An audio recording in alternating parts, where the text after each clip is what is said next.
하나님의 말씀을 보겠습니다. 요한복음 9장 1절에서 3절, 로마서 5장 8절의 말씀입니다. 다 함께 마음을 모아 한 목소리로 읽도록 하겠습니다. 예수께서 길을 가실 때에 날 때부터 맹인된 사람을 보신지라. 제자들이 물어 이르되 랍비여, 이 사람이 맹인으로 난 것이 누구의 죄로 인함이니이까? 자기니이까 그의 부모니이까? 예수께서 대답하시되 이 사람이나 그 부모의 죄로 인한 것이 아니라 그에게서 하나님이 하시는 일을 나타내고자 하심이라. 우리가 아직 죄인 되었을 때에 그리스도께서 우리를 위하여 죽으심으로 하나님께서 우리에 대한 자기의 사랑을 확증하셨느니라. 아멘. 오늘 11월 4일 강사님은 양진철 목사님이십니다. 양진철 목사님은 시각장애 청소년 및 청년 사역자로 지저스 아이즈 선교회 지도 목사 및 예능중앙교회 청년부 목사로 또 코스타 강사로 귀한 사역을 감당하고 계십니다. 오늘 저녁에 예수님께서 나를 보셨다는 제목으로 말씀 전해 주실 때에 우리 모두 큰 은혜 받기를 축복합니다. 먼저 강사 소개 영상을 보신 후에 강사 목사님 모시도록 하겠습니다.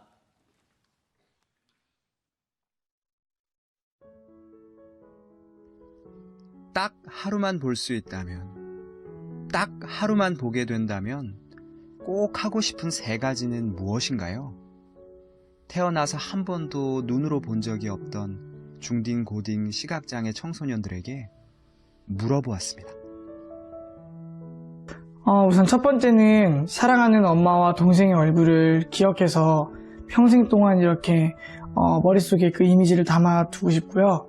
또 두 번째는 사람들이 맨날 너무 이쁘다, 너무 진짜 이쁘게 생겼다 이렇게 하는 그 누나들의 얼굴을 한번 직접 보고 싶어요. 되게 이쁜 게 뭔지 되게 궁금해요. 첫 번째는 이제 제 생긴 그런 모습을 이렇게 보고 싶은데, 평소에 이제 사람들이 저에 대해서 어떻게 생겼다 이렇게 뭐 얘기를 해주시는데, 많이 뭐 그런 거를 듣는 게 아니라 제가 뭐 거울로 이렇게 제 얼굴을 보면은 제가 또 제 모습을 또 알 수 있지 않을까 해갖고 이렇게 제 그 생긴 모습을 보고 싶고요. 첫 번째로 보고 싶은 것은 주변에 고마운 사람들의 얼굴인데요. 일단 아무래도 맨날 목소리만 듣다 보면은 이 사람 얼굴은 어떻게 생겼을까 상상하는 것도 있는데, 그거랑 비슷할지 다를지도 궁금하고, 평소에 제가 학교에서도 그렇고 보이는 친구들한테 많이 도움을 받는데, 오히려 제가 잘 보이게 되면은 그런 친구들도 많이 도와주고, 저처럼 평소에 그냥 놀던 친구들한테도 많이 좋은 사람이 더 도와줄 수 있으면 좋겠어요. 그리고 두 번째로 인터넷 검색을 하고 싶은데, 인터넷에는 아무래도 하루라는 시간 안에 제일 많은 것을 경험할 수 있는 곳은 인터넷 같아요. 저는 일단 제일 많은 정보가 담겨 있고, 보고 싶은 것은 무조건 검색하면 바로 사진으로든 영상으로든 볼 수 있으니까. 사랑하는 가족의 모습을 눈으로 보고 싶다고. 남이 아니라 내가 내 얼굴 직접 거울로 보고 싶다고. 딱 하루밖에 볼 수 없다면 인터넷을 통해서라도 보고 싶던 것들을 최대한 하루 만에 많이 보겠다고. 그렇게 고백한 우리 다시청 친구들의 고백이 마음에 많이 남습니다.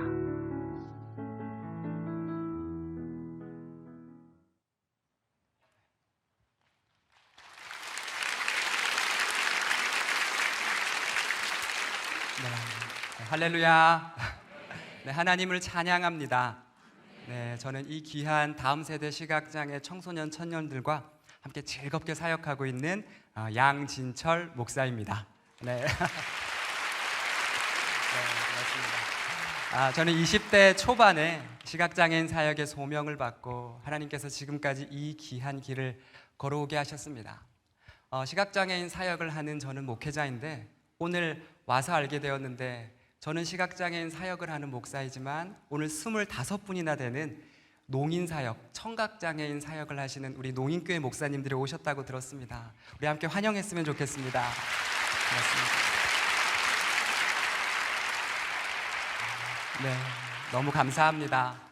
우리 귀한 우리 25분의 농인교회 목사님들과 또 저와 같은 시각장애인 사역자들이 하나 되어 이 땅에 영적인 눈이 어두운 영적 시각장애인들과 영적 귀가 어두운 영적 청각장애인들의 그들의 영의 눈을 띄워주는 그 사역 우리 함께 했으면 좋겠습니다. 아멘입니까? 네, 감사합니다. 고맙습니다. 네, 이제 저의 부족한 간증과 또 이렇게 말씀들을 함께 나누고자 합니다. 저는 부산에서 태어났습니다. 저는 부산에서 태어났는데 부산에서 가장 유명한 불교 종립고등학교 중에 한 곳을 다녔습니다. 그리고 그 불교 종립고등학교에서 제일 큰 동아리가 있었는데 그게 뭐냐면 불교 학생의 동아리였습니다. 저는 그 불교 학생의 동아리에 가입되어 있는 학생이었고 그냥 가입된 게 아니라 거기서도 가장 높은 위치에 임원단 활동을 하는 학생이었습니다. 그리고 그것도 모자라서 전국 불교 학생의 행사와 활동들을 열심히 참석하는 그야말로 저는 그 불교계에 촉망받는 그런 다음 세대였습니다. 여러분 혹시 그 108배라고 들어보셨습니까? 나는 108배 예전에 좀 하고 오늘 다니엘 기도에 왔다 하시는 분 손 한번 들어보시겠습니까? 어우, 예, 꽤 좀 있으신 것 같네요. 네, 저는 이 108배를 거의 10분 만에 거의 매일 아침 운동으로 이렇게 해버리는 그런 학생이었고요. 여러분 혹시 3000배라고 들어보셨습니까? 3000배. 예, 불상 앞에서 저를 3000번 하며 이렇게 발언을 드리는 그렇게 그 3000배를 저는 9시간이 넘게 걸려서 했던 그런 고등학생이었습니다. 불교에도 여러분 캠프라는 게 있습니다. 뭐 우리 교회도 보면은 성경학교 캠프, 주일학교 캠프, 청년부 캠프 이런 것처럼 불교도 불교학교 캠프가 있는데요. 아무나 못 가는 캠프가 있는데 이게 임원들만 갈 수 있는 캠프입니다. 전국 불교 학생의 임원 수련회가 있는데 거기 가서 수료증 저 받았던 학생이었고요. 불교 사경공모전이라고 해서 부처님 오신 날이 되면 이렇게 이 불경의 한 절 한 절을 묵상하고 음미해서 이것을 받아 쓰고 또 거기다가 이 관세음보살, 또 아미타 부처, 또 연꽃 같은 거 이런 것들을 정성스럽게 그려서 이렇게 제출하는 그런 대회가 있습니다. 저 그거 매년 나가서 상 받는 학생이었습니다. 제가 이런 말을 청소년 집회 때 우리 아이들에게 했더니 그게 말이 되냐고, 목사님. 저기 있던 분이 어떻게 여기 와서 설교하실 수 있냐고. 그게 말이 되냐고 해서 그런 말이 돼 하면서 제가 PPT로 원래 그때 받았던 상들을 청소년 집회 때는 다 가지고 옵니다. 그런데 오늘은 다니엘 기도회이니 여러분 굳이 갖고 나오지 않아도 될 것 같아서 오늘은 그냥 나왔습니다. 여러분 혹시 그 반야심경이라고 아십니까? 반야심경. 예, 기독교의 주기도문이 있다면 불교에는 반야심경이 있지 않습니까? 저는 그 반야심경을 매일매일 읊었던 그런 학생이었습니다. 그런데 제가 반야심경 끊은 지가 지금 한참 시간이 지났는데 지금도 다 외웁니다. 그래서 다니엘 기도에 와서 이 반야심경을 한번 고백해 볼까 하다가 아니다. 불경을 고백했다가 혹시 불경스럽다고 말씀하시는 분도 있을 것 같아서 이것은 다음에 청소년들이나 청년들 만날 때 목사님 진짜예요 할 때 그때 보여드리도록 해야겠다 생각했습니다. 물 한 잔 마시고 해도 될까요? 네.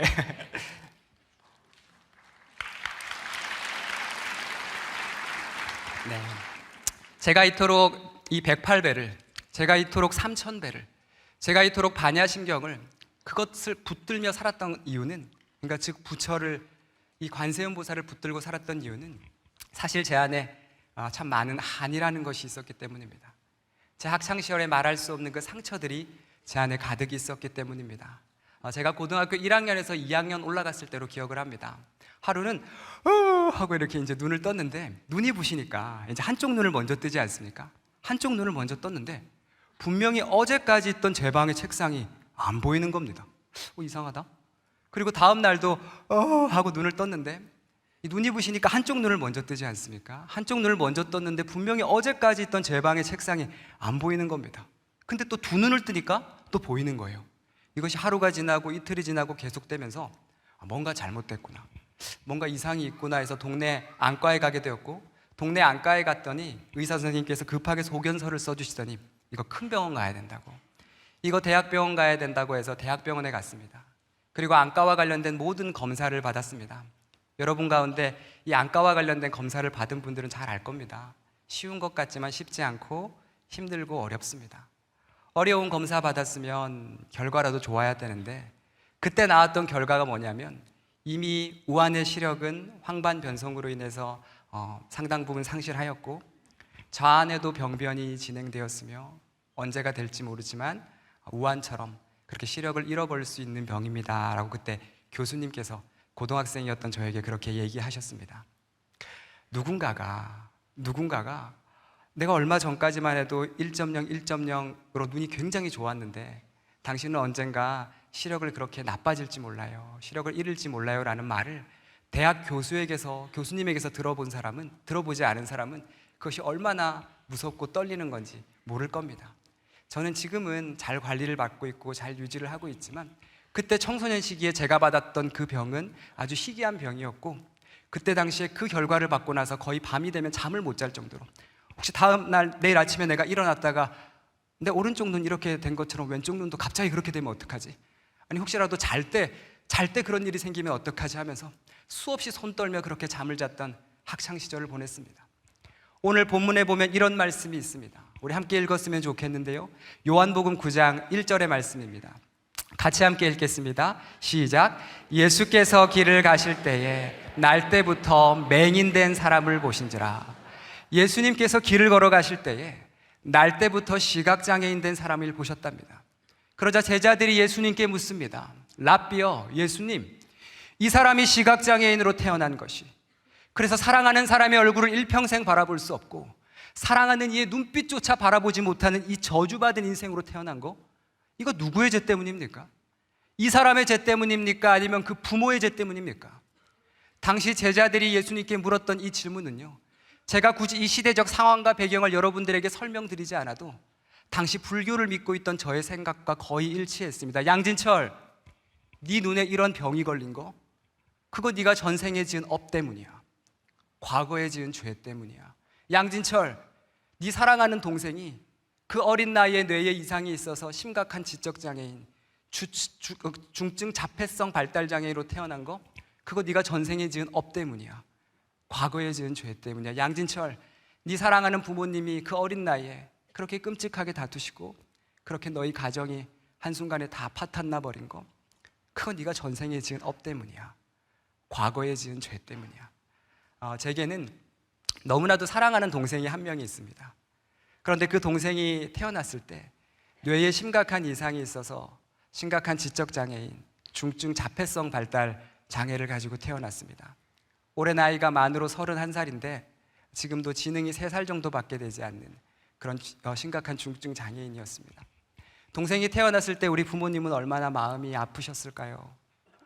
넉넉지 않고 연소했던 그 삶에 아픈 아이가 태어났을 때, 특별히 이 가운데 발달장애인 아이를 키우거나 또 아픈 자녀를 아픈 가족과 함께하고 있는 분들이라면 그 마음 누구보다 잘 아시겠지요.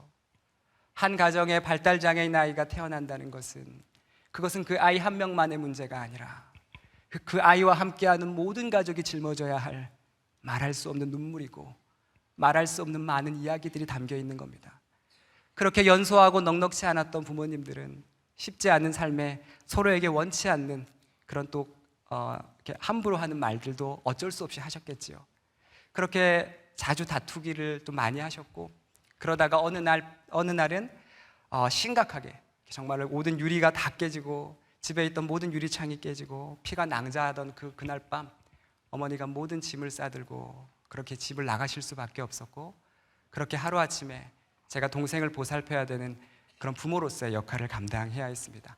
그때 동생 나이가 만으로 7살이었고 저는 중학교 1학년이었습니다. 당시에 저희 아버지는 노동을 하시는 일을 하셨기 때문에 며칠 있다가 들어오는 일을 하셨기 때문에 제가 보살펴야 했었습니다. 그래서 이제 제가 다시 정신을 차리고 다음날 선생님에게 그 사정을 말씀드리면서, 선생님, 제가 동생을 보살펴야 돼가지고 제가 내일부터는 조금 늦게 등교해도 될까요? 왜냐하면 동생 학교를 보내야 돼서 다른 친구들보다 좀 늦게 등교를 하고 좀 빨리 하교를 해도 될까요? 라고 물어봤더니 선생님이 그렇게 해도 된다고 해서 그 다음 날부터는 우리 동생 아침에 이제 깨워가지고 화장실에 데리고 가가지고 이놈 얼굴 씻기고, 그러고 나서 로션 바르고 그러고 나서 옷 입히고, 그러고 나서 이제 김에다가 밥 싸가지고 입에다 넣어주면 안 먹으면 막 이렇게 쳐넣어가지고 그래가지고 이렇게 학교를 보내면서 잘 들어가면 잘 들어갔네 하면서 이렇게 헐레벌떡 또 이렇게 뛰어서 학교로 가고, 그리고 다른 친구들보다 좀 빨리 학교에서 그렇게 동생을 데리고 오는 생활을 그렇게 중학교 시절 동안 보냈었더랬습니다. 솔직히 참 쉽지 않았고 참 어려웠음을 고백합니다. 근데 저 안에 어떤 생각이 있었냐면, 그래도 내가 공부 열심히 해가지고 좋은 대학 가가지고 성공하면 우리 동생 이렇게 아파도 동생 데리고 해외여행 다니면서 잘 살 수 있지. 그래도 내가 공부 열심히 해가지고 좋은 대학 가가지고 성공하면 우리 집 이래 가난해도 더 좋은 집에서 잘 살 수 있지. 이런 마음으로 열심히 공부를 했었습니다. 그렇게 열심히 공부했더니 제 중학교 3학년 때는 거의 1, 2등을 놓친 적이 없는 그런 학생이 되었었습니다. 제가 다른 말 하려는 것이 아니고요, 하니까 된다는 걸 아니까 막 열심히 하게 되더라고요. 상황과 환경은 쉽지 않았지만 열심히 하면 된다는 걸 아니까 정말 최선을 다해서 진수 학교 보내고 나면 막 영어 단어 외우면서 헐레벌떡 학교 가고, 또 다시 영어 단어 외우면서 막 진수 데리고 오면서 열심히 공부했었습니다. 그렇게 꿈을 향해 달려가고 있는데 몇 년 지나지 않아서 황반변성의 일종으로 언제가 될지 모르지만 눈 나빠질지 몰라요. 그 말을 들었을 때 여러분 그거 아십니까? 사람이 이렇게 뭔가 열심히 하다가 내 힘으로 되지 않는 걸 경험했을 때 이 줄이 땡땡하게 당겨 있다가 탱 하면 한 번에 와락 무너지는 것처럼 어떻게든 이겨보려고 살았던 내 모든 것들이 그 자리에서 멘탈이 다 무너지는 겁니다. 아무리 힘들어도 저는 중학교는 개근을 했었습니다. 근데 그 진단을 받자마자 고등학교 때는 학교를 밥 먹듯이 빠지기 시작했습니다. 선생님은 수업하세요, 저는 그냥 잘게요. 그런 마음으로 그냥 엎드려가지고 그렇게 있었더랬습니다. 여러분 그거 아십니까? 이런 아픔과 눈물의 이야기가 자기에게 닥치면 사람들은 이 사람이 이렇게밖에 살 수 없었을 그의 눈물과 아픔을 바라보는 것이 아니라, 이 사람 이렇게 될 수밖에 없었던 그의 눈물과 그 과정을 보는 것이 아니라, 이 사람 이렇게밖에 될 수 없었던 이유가 있는 거지, 이렇게 될 수밖에 없는 이유가 있는 거지 하면서 함부로 말하고 함부로 조롱합니다. 그때 저의 삶은 참 많은 조롱과 아픔이었던 것 같습니다. 그런데 여러분 이 이야기를 주목했으면 좋겠습니다. 그때 그런 저를 다르게 봐준 친구가 있었습니다. 어떤 친구가 제가 엎드려 있는데 이렇게 터벅터벅 걸어오더니 쳐라 하면서 저를 깨우는 겁니다. 그거 뭔데? 하고 눈을 떴지요. 그랬더니 이거 한번 들어봐라 하면서 자기가 듣고 있던 이어폰을 저에게 꼽아주는 겁니다. 그래서 뭔데? 하고 들어봤지요. 들어봤더니 이 노래는 제가 세상을 살아가면서 난생 처음 들어봤던 노래였습니다. 누군가가 나라는 사람의 인생을 알고 만든 노래 같았습니다. 그 노래가 뭐였냐면 이거였습니다. 남이 가진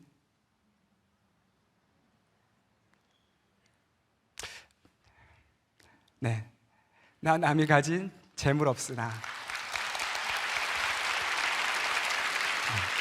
남이 가진 지식 없으나, 남에게 있는 건강 있지 않으나, 남이 없는 것 있으니, 남이 못 본 것을 보았고, 남이 듣지 못한 그 음성이라는 걸 들었고, 남이 받지 못한 그 사랑을 받았고, 남이 모르는 것 그걸 깨달았네. 여러분 래퍼가 랩이 귀에 막 확 박힌다 그러잖아요. 완전히 제 얘기인 겁니다. 나 가진 재물 없으나. 저희 집 정말 가난했었거든요. 정말로 쉽지 않은, 넉넉지 않은 삶 속에 얼마나 많은 힘든 일들이 있었는지 모릅니다. 남이 가진 지식 없으나. 공부해서 뭐합니까? 혹시라도 공부 열심히 했다가 눈 더 나빠지면 어떡해? 공부 안 했지요. 그래서 고등학교 때 제 성적은 거의 바닥이었습니다. 남에게 있는 건강이 있지 않으나 저는 이런 병에 걸렸지요. 내 동생은 죽을 때까지 봉양해야 되는, 양육해야 되는 중증 자폐성 발달장애인으로 태어났지요. 우리 아버지는 살 수 있으셨을까요? 집구석이라고 이렇게 딱 찾아오면 있는 놈이, 며칠 있다가 힘들게 일해서 작업복 입고 집에 오면은 있는 놈이라고는 둘째 아들은 어버버 하면서 그 깜깜한 방에 머리를 쳐박으면서 그렇게 자폐성 특유의 성향의 행동을 하고 있고, 첫째 아들이라는 믿었던 첫째 아들은 거의 반 죽은 사람처럼 누워있는 그 자식들의 모습을 보면 아빠 마음은 어땠을까요? 그렇게 아빠는 그렇게 일주일에 술을 9번, 10번씩 드시지 않으면 견딜 수 없는 심각한 알코올 중독자셨고, 그렇게 제가 아버지를 모시러 수없이 파출소에 가서 그 약주에 취하신 그 아버지를 모시고 온 적이 한두 번이 아니었더랬습니다. 그런데 그 쉽지 않은 그런 인생들 속에 하나님께서 저에게 말할 수 없는 은혜들을 부어주신 것입니다.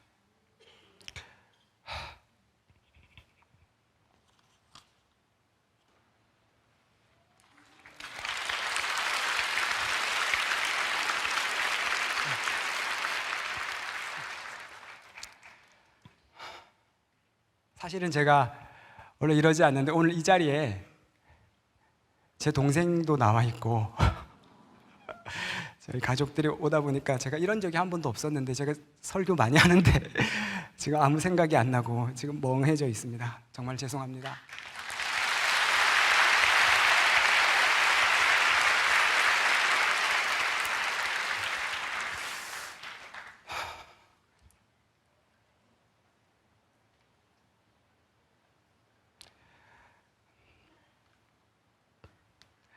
그렇게 하나님께서는 저에게 말할 수 없는 그 은혜를 부어주셨습니다.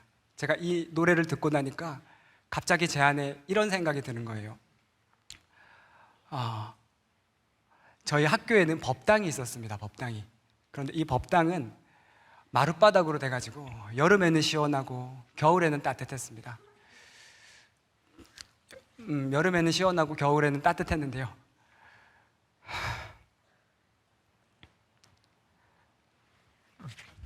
죄송합니다. 시크한 영상이 나타났습니다. 하나님께서 제가 이 노래가 너무 좋아가지고 항상 그 법당에 가서 이 노래를 들었습니다. 뭐라고 들었냐면 공평하신 부처님이 나 남이 가진 건 나 없지만 공평하신 부처님이 나 남이 없는 거 갖게 하셨네. 도저히 하나님이라고는 못하겠는 거예요. 부처님한테 받은 게 하도 많아가지고 그렇게 하나님께서는 저에게 말할 수 없는 은혜와 사랑을 저에게 부어주셨습니다. 제 딸이 지금 현재 첫째는 4살이고 4학년이고 저 오늘 왜 이러시?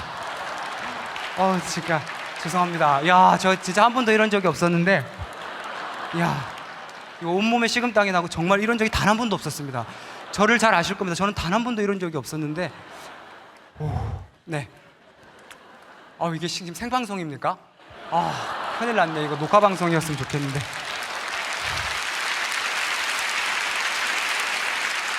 정말 죄송합니다.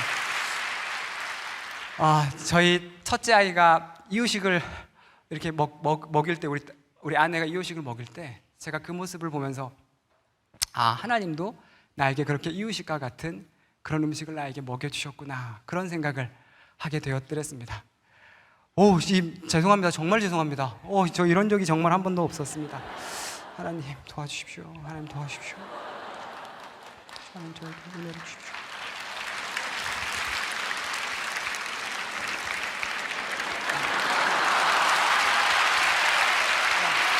자,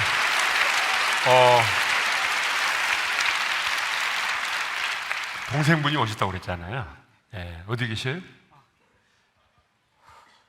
예, 한번 일어서 주세요. 네. 잠깐 쉬고 계세요. 자, 우리 축복송 할까요? 하나님께서 당신을 통해 우리 손을 내밀어서 한번 축복하고, 그리고 오늘 농인 목사님들 오셨잖아요. 한번 일어서 주세요. 농인 목사님들 25분 오셨습니다. 우리나라에 농인교회가 60여 교회가 있는데 오늘 25분의 목사님들 오셨습니다. 여러분, 누군가를 축복한다고 하는 것은 정말 좋은 거죠. 이 시간 우리가 주님의 마음을 담아서 우리 목사님 좀 안정될 때까지 우리가 저도 이런 일은 처음이죠. 자, 우리 일어나 주세요. 한번 일어나 주세요. 하나님께서 당신을 통해 내 마른 땅에 샘물 나게 하시기를. 일어나 주세요. 목마른 영혼 당신을 통해 주 사랑 알기 원하네. 다시 한번. 하나님께서 당신을 통해 하나님께서 당신을 통해 내 마른 땅에 샘물 나게 하시기를. 가난한 영혼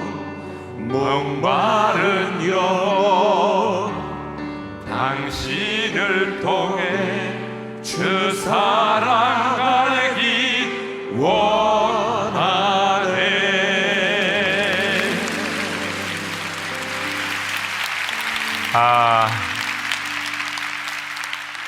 오늘은 토요일이잖아요, 그죠?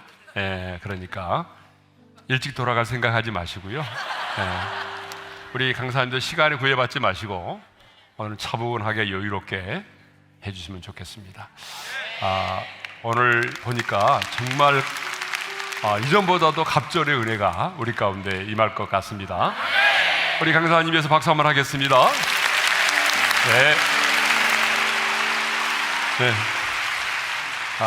제가 한번 기도하겠습니다. 하나님, 우리 목사님 붙잡아 주시고 하나님 영으로 충만하게 하시고 또 머리에서부터 발끝까지 어린 양의 보혈로 덮어주시고 성령께서 그 마음과 생각과 입술을 주관하셔서 오늘 성령님의 능력으로 성령 안에서 하나님의 말씀과 또 하나님이 행하신 일들을 풀어낼 수 있도록 입술을 주관하시고 이 심령을 안정되게 도와주십시오. 예수님의 이름으로 축복하며 기도합니다. 아멘. 감사합니다. 네.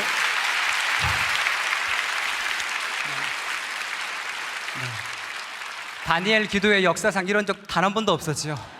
저도 한 번도 이런 적이 없었는데 제가 어떻게 하다 이렇게 되었는지 모르겠습니다. 하나님 이 시간 제 마음속에 함께 해주시고 하나님 저의 이 마음을 주님이 누구보다 잘 아십니다. 주님 역사하여 주시옵소서. 하나님 함께하여 주시옵소서. 그렇게 저는 늘 불교 학생으로 있다가 법당에서 항상 이 찬양을 들으며 그렇게 생활을 했었더랬습니다. 그리고 나서 이제 어느 정도 시간이 지나서 제가 이제 대학을 가게 되었습니다. 대학에 갔더니 대학에서 동생이 하루에도 몇 번씩 이렇게 전화가 오는 거예요. 무슨 전화였냐면 따르릉 하고 전화가 왔는데 형 있다. 나 오늘 이렇게 다큐로 하려고 한 게 아니었는데 정말 죄송합니다. 형 있다라고 전화가 온 겁니다. 그래서 진수야 그래 형 있어. 형 없다 아니야. 그럼 진수야 형 없다 아니야. 형 있어. 네. 다시 조금만 마음을 가져도 될까요? 네.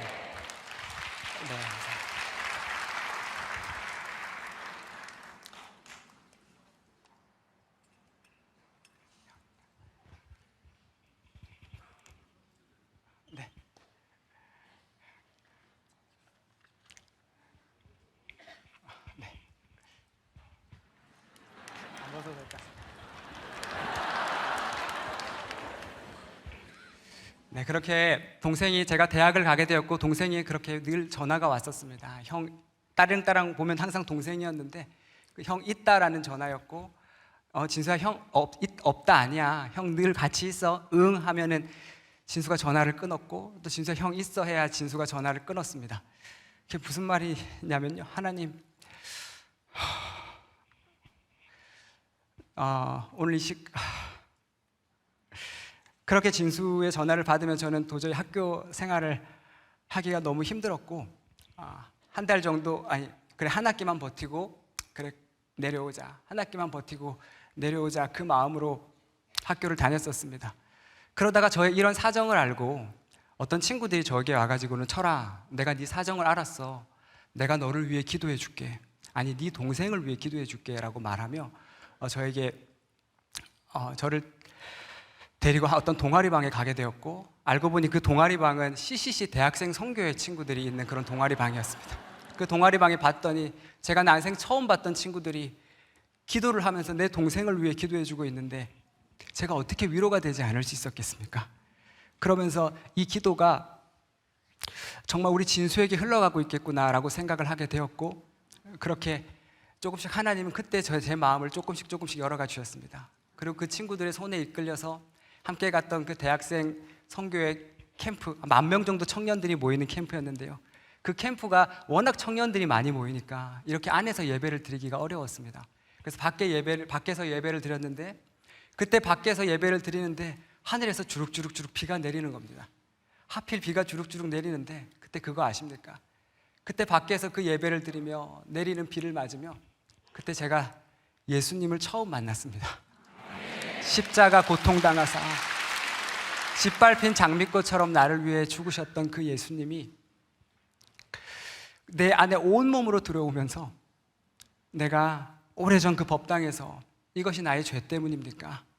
이것이 나의 업 때문입니까? 라며 수없이 하나님 앞에 내뱉었을 때 그런 순간에도 십자가 고통당하사 나를 위해 죽으셨던 예수님은 그때도 함께 계셨고, 동생하고 함께 있으며 수없이 밤늦은 시간에 둘이 벌벌 떨며 울던 그 순간에도 십자가 고통당하사 나를 위해 죽으신 그 예수님은 그때도 함께 계셨고, 그리고 지금 이 비 내리는 예배의 순간에도 지금도 함께하고 계시며, 이후에 내가 죽는 그 순간까지도 함께 하신다는 그 예수 그리스도의 그 음성에 아멘으로 고백하게 되었고,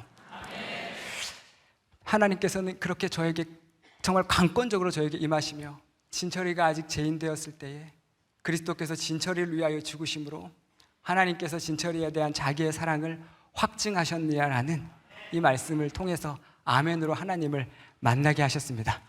여러분, 복음이 내 안에 들어오니까 이 복음을 이제 더 이상 나만 못 갖고 있겠는 겁니다. 어떻게든 다른 사람에게도 전해야겠다 생각이 드는 거예요. 그래가지고 이 복음을 어떻게든 전하고 싶어서 누구에게 전하게 됐냐면 제 불교 학생의 후배들이 생각이 났습니다. 그래가지고 우리 불교 학생의 후배들에게 찾아가서 얘들아, 내가 너희들에게 정말 복음을 전한다. 너희들 꼭 예수님 믿었으면 좋겠어 하면서 그 아이들에게 복음을 전했고, 그렇게 그 아이들이 장난으로 들었을 것 같지만 아니요, 그 아이들 정말 진중하게 들어주는 아이들이 있었고, 그 이야기를 듣고 실제 예수를 믿게 된 우리 불교 학생의 후배들도 있었습니다. 그리고 나서 얼마 지나지 않아 동생을 데리고 서울로 올라왔습니다. 그렇게 동생을 데리고 서울로 올라왔는데 그때 동생 나이가 몇 살이었냐면 초등학교 6학년이었습니다. 초등학교 6학년 졸업반이었는데요. 졸업반이었던 동생을 데리고 서울 종로에 있는 안국역 쪽에 있는 한 종로구 특수학교에 이제 동생을 입학시키게 되었고, 거기서 멀지 않은 곳에 작은 반지하 새방을 구해서 동생과 둘만의 그렇게 서울 생활이 시작되게 되었습니다. 전혀 그 이전의 생활과 바뀐 것은 하나도 없었지만 그래도 내 안에 예수 그리스도가 있으니까 괜찮던데요. 내 안에 예수 그리스도가 있으니까 견딜만 하던데요. 그래서 하나님께서는 그렇게 동생과 함께 지내는 가운데 동생과 함께 저기 발달장애인 부서가 있는 그런 장애인 부서가 있는 곳에 함께 이렇게 다닐 수 있게, 또 교회를 함께 다니고 또 평일에는 동생 보살피면서 그렇게 함께하는 시간들이 시작되게 되었습니다. 네, 그렇게 시작되게 되었고요.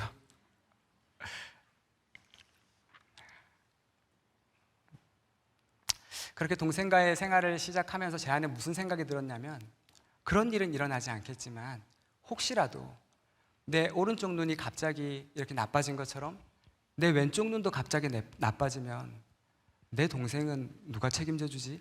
아니 그건 아니더라도 그럼 나는 누가 책임져 주지? 그 마음 때문에 너무너무 갑자기 불안한 증상이 올라오기 시작했고, 그래서 시력을 잃어가는 그 고통을 아는 사람이 전하는 그 말씀을 듣고 싶었고, 시각장애인들이 있는 그 공동체에 너무너무 가고 싶었습니다.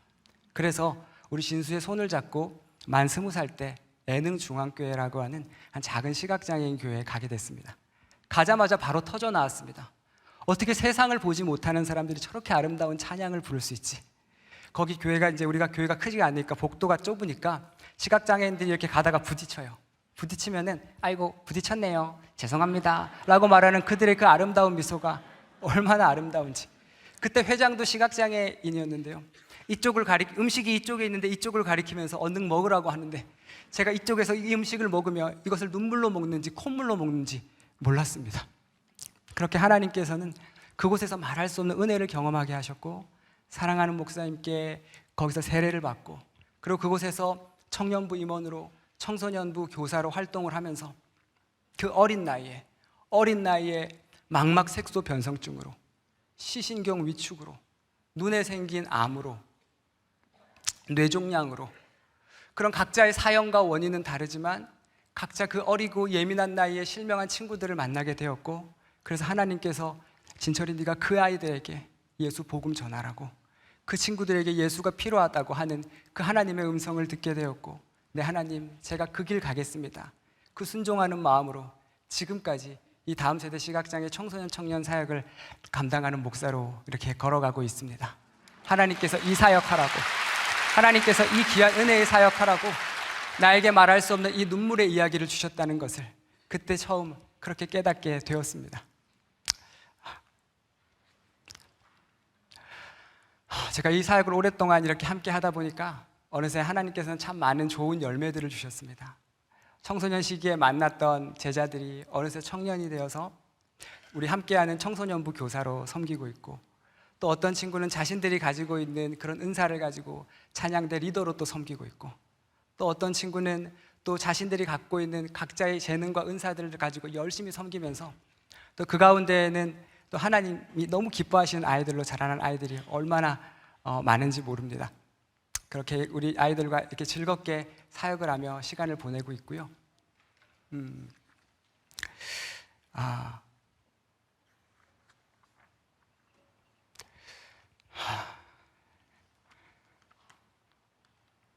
그렇게 시간을 함께 보내면서 하나님께서 참 많은 그런 은혜의 이야기들을 저에게 부어주셨습니다. 오늘 본문에 보면 이런 말씀이 있습니다. 예수께서 길을 가실 때에 날 때부터 맹인된 사람을 보신지라. 예수님께서 길을 걸어가시다가 날 때부터 시각장애인 된 사람을 보셨답니다. 여러분, 맹인은, 여기 나와 있는 본문 속 맹인은 앞을 보지 못하는 사람입니다. 앞이 보이지 않는 맹인은 앞이 보이지 않으니 세상을 볼 수 없었습니다. 맹인은 세상을 볼 수 없었기에 당연히 예수님을 볼 수가 없었습니다. 맹인은 예수님을 볼 수 없었지만 예수께서 맹인을 보신지라. 맹인은 예수님을 볼 수 없었지만 예수님께서 맹인을 보셨답니다. 예수께서 맹인을 보셨다라는 것은 그냥 보신 것을 말하는 것이 아닙니다. 일평생 맹인으로 살아가며 홀로 흘렸을 그의 눈물을 보셨다는 겁니다. 일평생 맹인으로 살아가며 말할 수 없는 아픔을 가지고 있는 그의 눈물의 이야기를 보셨다는 겁니다. 이것은 맹인만의 이야기가 아니라 사실은 우리의 이야기입니다. 우리도 영적으로 맹인이어서 예수님을 보지 못했습니다. 영적인 맹인인 우리는 예수님을 보지 못했습니다. 그런데 예수님께서는 그 영적인 맹인이었던 당신을 보신지라, 영적인 맹인이었던 나를 보신지라, 그리고 수많은 눈물과 아픔 가운데 켜켜이 쌓아놓은 나의 눈물과 아픔을 보시고 아신다고 말씀하셨습니다. 오늘 요한복음 9장 2절의 시선은 그런 신의 시선과는 전혀 다른 시선을 우리에게 보여줍니다. 제자들이 물어 이르되 랍비여, 이 사람이 맹인으로 난 것이 누구의 죄로 인함이니까? 자기니까 그의 부모니까? 제자들이 예수님께 물었던 이 질문은요, 이 시대가 맹인을 바라보는 이 시선과 전혀 다르지 않습니다. 이 시대는 이 맹인과 아픈 길을 걸어가는 사람들을 바라보며 함부로 말하고 함부로 평가합니다. 이 사람 이렇게밖에 태어나지 못한 이유가 있는 거지, 이 사람 이렇게밖에 살 수 없었던 이유가 있는 거지 하면서 함부로 평가하고 함부로 말합니다. 그러나 우리가 그런 소리 앞에 얼마나 많이 무너지고 얼마나 많이 깨졌었습니까? 오늘 이 시간, 그러나 여러분, 그런 소리 앞에 우리는 살았지만 9장 3절에 우리 예수님의 음성을 주목하시길 원합니다. 9장 3절에 예수님께서는 우리에게 이렇게 말씀하십니다. 예수께서 대답하시되 이 사람이나 그 부모의 죄로 인한 것이 아니라 그에게서 하나님이 하시는 일을 나타내고자 하십니다. 아멘, 아멘. 하나님께서 우리를 이렇게 바라보십니다. 일평생 아프고 슬픔 가운데 살아갔던 우리였지만 세상은 모두가 우리한테 함부로 말할지라도 하나님은 우리에게 전혀 다른 은혜로 우리에게 이렇게 칭해 주신다는 것을 잊지 않기를 소망합니다. 저를 한번 따라했으면 좋겠습니다. 나는 하나님의 듣보잡입니다. 그렇습니다. 나는 하나님의 듣보잡입니다. 나는 예수님의 듣보잡입니다. 나는 이 하나님의 말씀을 듣고 보고 잡지 않고는 살 수 없는 사람입니다. 나는 이 예수님의 말씀을 듣고 보고 잡지 않고는 살 수 없는 사람입니다. 그런데 우리의 모습을 돌아보면 이 하나님의 말씀을 듣고 보고 잡고 살았던 것이 아니라 그 사람들의 소리를 듣고 보고 잡고 살다 보니 이토록 무너지고 이토록 깨졌었나 봅니다. 우리 모두 이 하나님의 음성을 듣고 보고 잡고 살아가는 은혜의 사람들이 되기를 간절히 소망합니다. 제게는 하나님이 레마로 주셨던 말씀이 있습니다. 그것은 뭐냐면 로마서 5장 8절의 말씀입니다. 하나님께서는 저에게 로마서 5장 8절을 레마로 주셨습니다.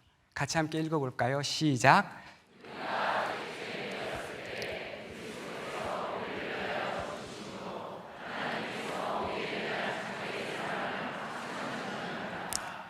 아멘. 제가 이 말씀을 묵상을 하는데 갑자기 이런 생각이 드는 겁니다.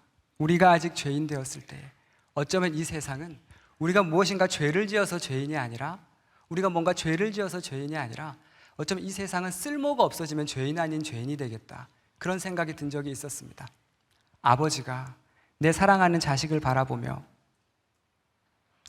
내 사랑하는 자식이 이것을 너무너무 하고 싶은데 그것을 해주지 못하면 부모는 그게 잘못은 아닌데 죄인 아닌 죄인이 되고 자식으로서 부모에게 원하는 것을 해주지 못하면 그것이 잘못은 아닌데 죄인 아닌 죄인이 됩니다. 우리는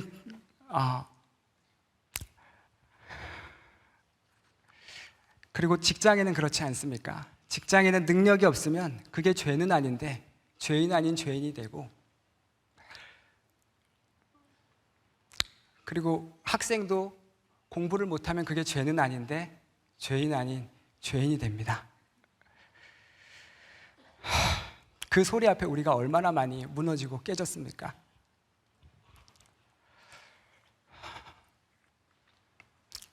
그런데 유진 피터슨이라고 하는 사람도 똑같이 우리가 아직 죄인 되었을 때라는 말을 이렇게 의역을 번역을 하더라고요. 우리가 그분께 그러나 하나님은 우리가 그분께 아무 쓸모가 없을 때에 당신의 아들을 희생적 죽음에 내어주심으로 그렇게 우리를 위해 당신의 사랑을 아낌없이 내놓으셨습니다. 유진 피터슨은 우리가 아직 죄인 되었을 때라는 말을 우리가 그분께 아무 쓸모 없을 때라고 의역을 번역을 했습니다.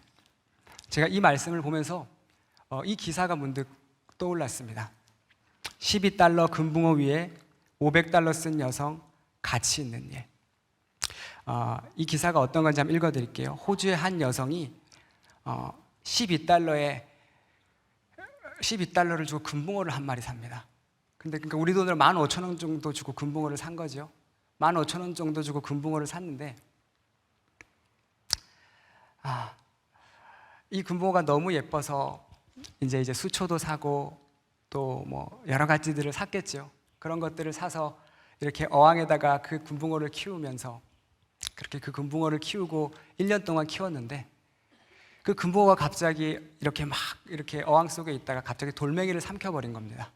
그래가지고 그 금붕어가 죽기 일부 직전이 되어서 그 금붕어를 데리고 그 동물병원으로 갑니다. 그래서 동물병원에 갔다가 급하게 동물병원으로 가게 되는데 그 동물병원에서 이 금붕어를 고치기 위해서 들었던 비용이 우리 돈으로 총 500달러가 듭니다. 그러니까 12달러 주고 산 금붕어를 500달러를 주고 고쳤다는 겁니다. 여러분 이게 이해가 되십니까? 이게 납득이 되십니까? 근데 저는 그것이 납득이 되더라고요. 왜냐하면 이 금붕어는 그냥 금붕어가 아니라 내 금붕어, 내 정복이었기 때문입니다. 제가 이 기사를 읽으면서 한 사람이 떠올랐습니다. 그게 누구였냐면 제 동생이었습니다. 제 동생은 장애가 좀 많이 심했었습니다. 그래서 고등학교를 졸업하고 나면 우리 진수 같은 아이들은 거의 갈 데가 많지 않습니다. 갈 데가 많지 않아서 보호작업장이 됐든 뭐 센터가 됐든 시설이 됐든 이런 데를 보내야 되는데 갈 데가 많지 않아서 겨우겨우 수소문을 해서 다른 보호작업장을 보냈더니 그 보호작업장에서 처음에 퇴출을 당하게 됐습니다. 그렇게 또 다른 곳을 수소문해서 또 그곳을 보냈더니 거기서도 퇴출을 당하게 되고 또 다른 곳을 수소문해서 보냈더니 거기서도 퇴출을 당하게 되었습니다. 그런 것들을 경험하면서 제 안에 무슨 생각이 들었냐면 장애인으로 태어나가지고 장애인 기관에서도 받아지지 않는 내 동생을 바라보면서 너무 마음이 너무너무 아팠습니다. 그렇지만 그 동생을 끝까지 포기하지 못하는 사람이 있습니다. 그 사람이 누구냐면 바로 접니다. 왜냐하면 제 동생은 제 하나밖에 없는 너무나도 소중한 동생이기 때문입니다. 우리가 그분께 아무 쓸모가 없을 때에 그리스도께서 우리를 위하여 죽으심으로 하나님께서 우리에 대한 자기의 사랑을 확증하셨느냐라고 말하는 이 로마서 5장 8절의 말씀이 바로 이 말씀일 겁니다. 하나님은 우리가 아직 죄인 되었을 때에, 쓸모없는 존재가 되었을 때에 세상은 우리를 퇴출시키고 우리를 버리지만 우리가 믿는 그리스도께서는 버리시지 않으시고 끝까지 사랑하신다는 그 믿음을 잊지 않으시기를 원합니다. 이제 제가 한 사람의 이야기만 전해드리고 오늘 설교를, 오늘 간증을 마치겠습니다. 다니엘 기도의 역사상 이런 엄청난 아픔을 드려 죄송합니다. 제게는 장모님이 계십니다. 제 장모님은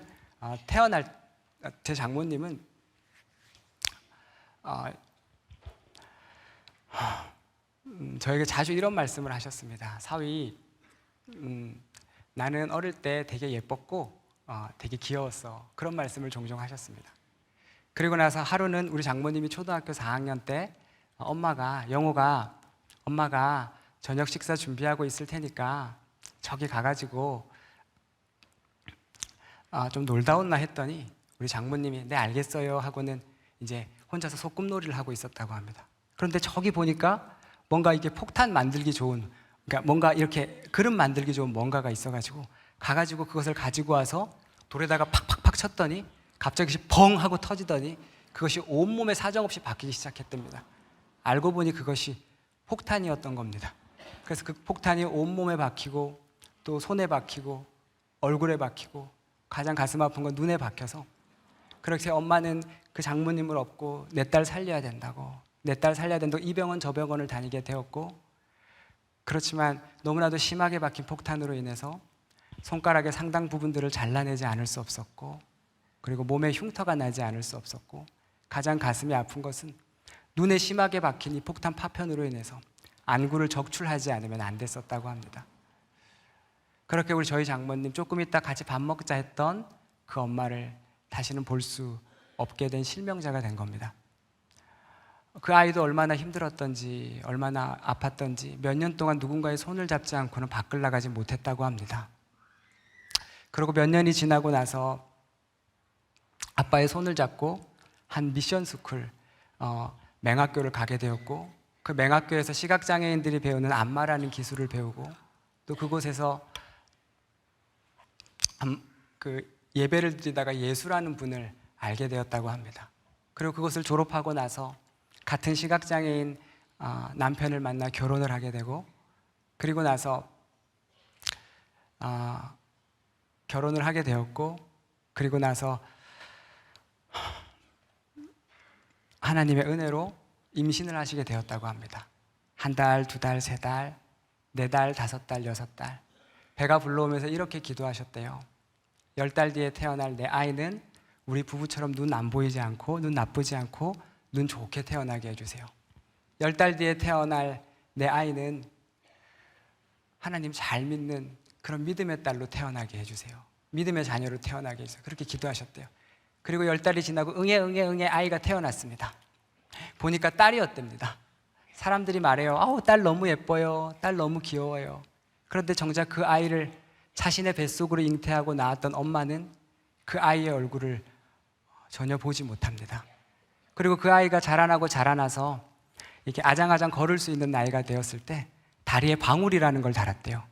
다리에 방울을 달아가지고 이 딸랑딸랑 소리가 여기 계단 쪽에 날라치면 계단 위험하다 하면서 그 아이를 데리고 오고, 딸랑딸랑 소리가 저기 가스레인지 쪽에 날라치면 불 위험해 하면서 이 아이를 정말 애지중지 사랑으로 키웠다고 합니다. 그러고 아이가 키가 자라나서 엄마랑 키가 비슷해졌을 때쯤 애능중앙교회라고 하는 이 시각장애인 교회를 엄마랑 같이 이렇게 오게 되었는데요. 그러면서 함께 성가대로 섬기고 이것저것 섬기다가 거기서 너무나도 자기 운명과도 같은 한 멋진 오빠를 하나 발견하게 되었다고 하는데, 그 사람이 누구였을까요? 바로 접니다. 오늘 이 엄청난 사고를 친 접니다. 저도 우리 아내를 보고 너무너무 서로 좋아하게 되었고 사랑하게 되었고, 그렇게 우리는 서로 결혼하게 되었습니다. 초등학교 4학년 때 그 여리고 여린 초등학교 4학년짜리에게 닥쳤던 그 폭탄과도 같은 고통은 그녀의 모든 삶의 인생을 완전히 뒤덮어버렸고 그 이후로 맹인으로 살아갔던 그녀의 삶은 너무나도 고통과 아픔이었다고 합니다. 그런데 하루는 이렇게 가족들끼리 이렇게 오손도손 앉아있는 자리에서 장모님이 이렇게 얘기하시더라고요. 사위, 내가 만난 예수님은, 내가 만난 하나님은 내가 그때 그 폭탄 사고를 겪고 나서 그 이후에 겪었던 맹인으로 살아갔던 그 엄청난 아픔과 고통보다 더 높으신 분이셨고, 내가 만난 하나님은, 예수님은 우리 장모님이 혼자서 두 딸을 키우셨어요. 남편 없이 혼자서 두 딸을 키우며 걸어갔던 그 말도 안 되는 그 아픔과 삶 속에서 들었던 그 수많은 고통보다 더 넓으신 분이셔서 나 이렇게 너희들 앞에서 감사하다고 이렇게 간증하고 하나님 은혜라고 고백할 수 있게 되었다고. 그래서 하나님을 너무 사랑했던 한 맹인이 믿었던 그 믿음은 그녀 한 명에게서 끝난 것이 아니라 그의 딸인 세미에게 이어지고 또 그의 사위인 저에게 이어지고 그의 손녀들에게까지 이어져서 한 맹인이 믿었던 그 믿음이 온 가정을 예수 믿는 믿음의 가정으로 변하게 하는. 그래서 오늘 본문에 뭐라고 했죠? 이 사람이 맹인으로 난 것은, 맹인이 된 것은 하나님이 하시는 일을 나타내고자 하심이라. 그래서 저는 이 말씀에 이 맹인으로 살아가는 이 귀한 은혜의 주인공과 함께 이 믿음의 길을 걸어가고 있습니다.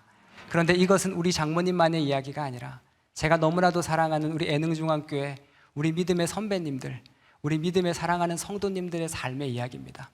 어두운 눈을 가지고 한 주일 그 예배를 드리기 위해 저기 원주에서, 저기 동두천에서, 저기 경상도에서 케인을 짚어가며 그렇게 한 주의 예배를 사모하는 마음으로 나와 내 사랑하는 자녀들을 위해, 내 사랑하는 성도들을 위해 그렇게 눈물로 기도하는 성도들이, 그리고 그러한 목사님과 우리 사역자들과 믿음의 사람들이 우리 교회에 이렇게 함께 있고요. 그리고 제가 그러한 모습들을 보면서 제 안에 무슨 생각이 들었냐면, 이렇게 교회를 지키고 하나님을 사랑하는 이 믿음의 선배들을 바라보며 이제 나도 우리 다음 세대 시각장애 우리 제자들에게 이 귀한 믿음의 선배들의 믿음을 전해주는 그런 사역을 해야 되지 않겠나, 그런 생각했습니다. 그래서 이제는 우리 제자들과 함께 지저스 아이즈라는 이름으로 우리가 육신의 눈은 어둡지만 예수님을 바라보는 눈은 누구보다 밝은 사람, 즉 예수님의 눈을 가진 사람 되어 이제는 우리가 이 예수님의 눈이 머무는 곳으로 나아가는 그런 주님의 사명자, 그런 예수님의 선교자, 예수님의 기도자 되자, 그 마음 가지고 이 귀한 믿음의 사역들 우리 함께 걸어 나아가고 있습니다. 이제 어느새 그 시각장애 제자들이 각자의 캠퍼스와 또 직장과 학교에서 각자의 자리에서 기도하는 기도의 운동을 시작했고요. 이제 내년부터는 우리 귀한 제자들과 함께 연합하여 우리 시각장애 청년들이 함께 하나님께 기도하고 하나님을 찬양하는 연합의 기도의 운동을 시작하고자 합니다. 시각장애인 친구들이, 청년들이 하나님께 기도할 때 하나님 얼마나 많은 은혜의 역사를 이루어 주실까요? 이 땅에 육신의 눈은 보일지 몰라도 영적인 눈이 어두운 그 모든 사람들에게 우리 귀한 믿음의 친구들이 그 은혜를 선포하는 역사들이 있기를 간절히 소망합니다. 특별히 오늘 이 시간, 이 자리, 이곳에 나온 너무나도 귀한 여러분, 오늘 이 시간 이 찬양 함께 부르며 저의 간증을 마치려고 하는데요. 여러분, 오늘 제가 여러 가지 많이 실수하고 갑자기 온몸에 식은땀이 나고 제가 봤을 때 이게 갑자기 나타난 공황 같은 증상이었던 것 같습니다. 저는 이렇게 연약한 사람입니다. 전 진짜 이렇게 연약한 사람입니다. 그런데 이 연약한 사람을 하나님이 이 말도 안 되는 곳에 세워주셨습니다. 여러분, 우리 모두 연약하고 쓸모없는 존재 같은 모습으로 느껴질 때가 있지만 우리가 믿는 하나님은 우리가 그분께 아무 쓸모가 없을 때에 그리스도께서 우리를 위하여 죽으심으로 하나님께서 우리에 대한 자기의 사랑을 확증하셨느니라 말씀하셨습니다. 오늘 저는 이제 돌아가면 얼마나 한국교회에 엄청난 이런 그걸 받을까요? 제 옛날 설교 다 찾아보겠죠. 양진철 목사님이 진짜 이렇게 설교하나? 이제 제 옛날 설교 막 조회수 엄청 올라가겠네요. 네, 정말로 제가 이런 공황이 갑자기 올지 몰랐습니다. 그럼에도 그 누가 뭐라 해도 제 솔직한 중심을, 제 이 연약한 중심을 우리 예수님이 제일 잘 아시고 그럼에도 이곳에 세워주셔서 간증하게 하셨으니 제가 이곳에 앞에 나와 말로만 번듯한 사역자 아니라 저 내일 또 돌아가면 우리 시각장애인 성도님들 만날 거고 인생의 아픔을 가진 제자들 만날 거고 수많은 눈물을 가진 사람들 만날 텐데 오늘 제가 설교는 말이 전혀 번듯하지 못했고 온갖 식은땀과 이런 설교를 저도 태어나서 할 줄 몰랐지만 그러나 제가 내일부터 돌아갈 내 사역의 현장 속에는 내가 만날 사람들 속에는 삶으로 설교할 겁니다.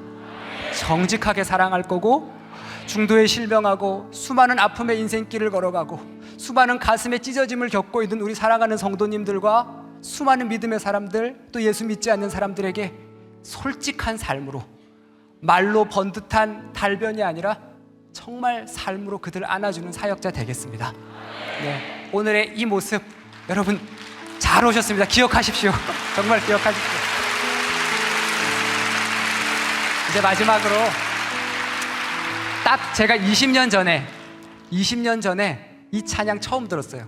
제 나이가 이제 어느 정도 가늠이 되죠. 고등학교 때 맨 뒷자리에서 엎드려 있을 때 저에게 찾아가 와가지고 가장 힘들었던 나에게 들려주었던 이 찬양, 혼자 골방에서 혼자 법당에서 혼자 교실에서 이 노래가 너무 좋고 들었던 이 찬양, 참 많이 찬양인지도 모르고 들었던 이 노래, 이제 딱 20년이 지났습니다.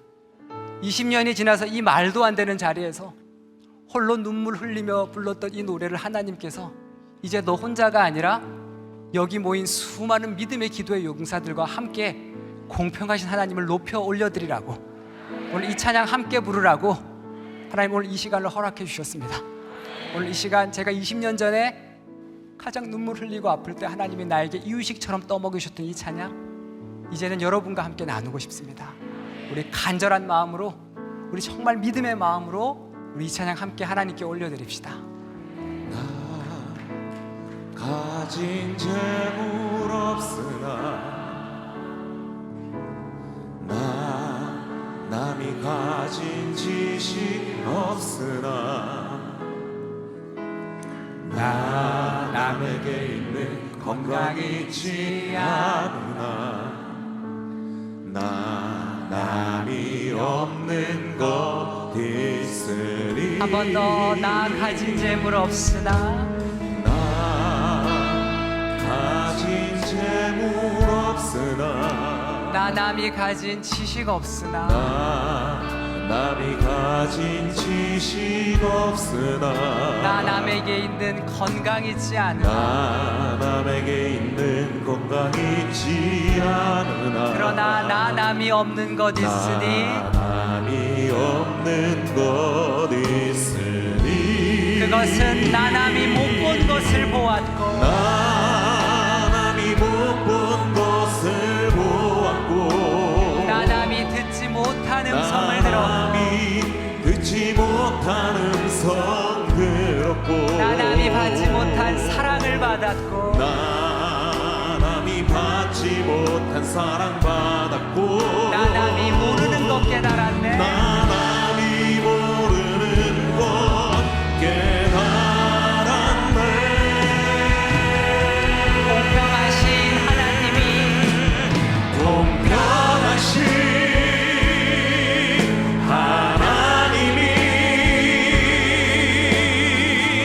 남이 가진 건 나 없지만 공평하신 하나님이 남이 없는 것 갖게 하셨네. 한 번 더. 공평하신 하나님이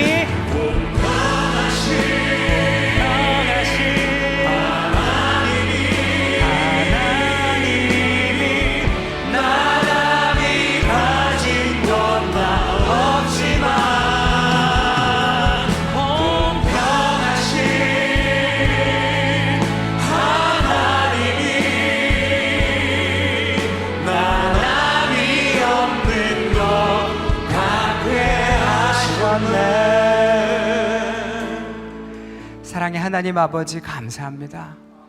우리가 당신께, 우리가 이 세상 가운데 아무 쓸모가 없을 때에 세상은 우리를 퇴출시키고 세상은 우리를 받아주지 않지만 그러나 내가 믿는 신이신 하나님께서는 우리가 아무 쓸모가 없을 때에도 그리스도께서 우리를 위하여 죽으심으로 우리를 위하여 죽으시기까지 사랑하셨답니다. 그렇게 우리를 위하여 사랑해 주신 주님 감사합니다. 하나님, 이 땅 살아가며 요한복음 9장 2절에 나를 죽이는 그 수많은 사람들의 소리를 우리가 붙들고 살았습니다. 어쩌면 그래서 우리는 이토록 무너지고 깨졌었나 봅니다. 그러나 주님, 우리가 이제 요한복음 9장 3절에 예수 그리스도의 음성만을 붙들고 살기를 소망합니다. 그래서 이 세상 사람들이 그 누가 뭐라 한다 할지라도 나를 부르시고 나와 함께 하시고 나와 영원토록 역사하시는 예수님의 음성만을 듣고 보고 잡고 살아가는 그런 주님의 자녀 되게 하여 주시옵소서. 그래서 공평하신 하나님이 나 남이 가진 건 나 없다 할지라도 공평하신 하나님이 나 남이 없는 것을 갖게 하셨음을 고백하는 그런 은혜의 사람 되게 하여 주시옵소서. 감사드리며 예수님의 이름으로 기도드리옵나이다. 아멘.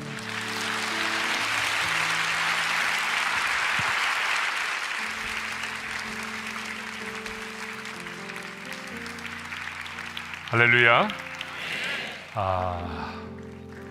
우리 양 목사님 감사합니다.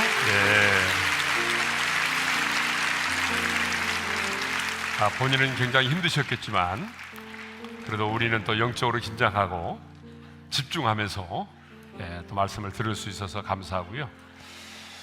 이렇게 하다 보게 되면 사실은 이제 갑자기 우리 머리가 하얘지는 느낌이 들 때도 있어요. 여러분은 잘 모르시겠지만 저도 그런 적이 많습니다. 왜냐 그러면 예전에는 강사님들이 행설수설하신 분들이 많이 계셨잖아요. 그래서 제가 이제 올라와서 찬양도 해야 되고 기도를 인도해야 되는데 말씀이 요약이 안 될 때가 있어요. 그럴 때는 정말 성령님 하나님만 의지하고 성령님 알아서 해주세요 그러면서 올라와서 하는데 진짜 제 머리가 하얗습니다. 그래도 또 하나님이 긍휼히 여겨주셔서 여러분들은 모르지만 저는 그런 상황 속에서 기도회를 인도할 때가 참 많았어요. 그래도 오늘 목사님은 행설수설하지 않으셨고요. 아주 논리가 있었고 또 우리로 하여금 굉장히 집중력을 가지고 긴장하면서 또 말씀을 듣게 해주셔서 감사합니다. 네.